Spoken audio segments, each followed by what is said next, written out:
Sa paggagawa ng sapin-sapin ay napakadali lang po.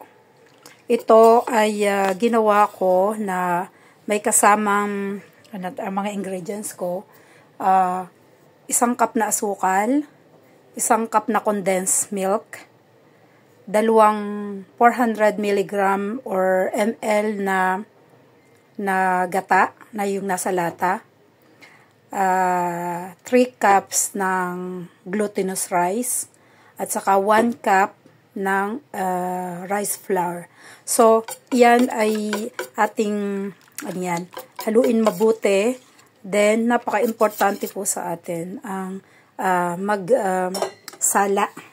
Sasalain po natin yan para sure na walang buo-buo na rice flour or glutinous rice. Ayan, almost puno siya. Ayan. Sasalain yan, ganyan.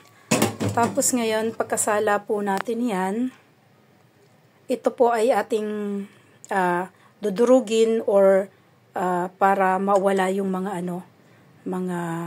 buo-buo. Kasi sayang naman ko itatapon natin siya.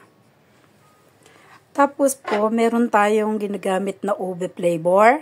Hindi ko papakita yung brand kasi hindi naman ako sponsor.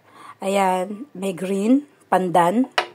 Yan, alam niya naman siguro kung ano yung mga mark niya yan. Yan. Tapos, yung matitira is white lang.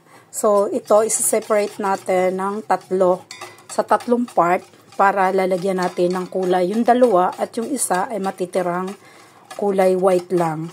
Yun lagi kasi ginagawa ko.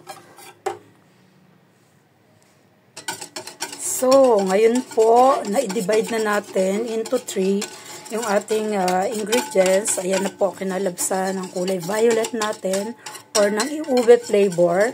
Then, yung kabila naman po ay pandan flavor. Ayan. Mas marami yung pandan ko kasi siya yung una kong nilalagay. Then, bago to. Tapos, pinakaunti itong aking white na nature lang. Yung plain lang. Yan, kasi siya yung pinakahuli. So, yan na yan. So, habang nag-grease po tayo ng molder, ayan, sa malakas na apoy, magpapakulo po tayo ng tubig sa kawali. Ayan, ganyan na po yung unang lagay. Yan po yung sa ilalim niya. Ito na yung, ito na yung ikalawang lagay niya. Ito yung ginagamit ko. Kasi, para hindi tumutulo yung moist sa loob, hindi siya nagtutubig. So, yan, na-absorb niya yung tubig. Kaya maganda siyang lutuan ng mga puto, mga kakanin.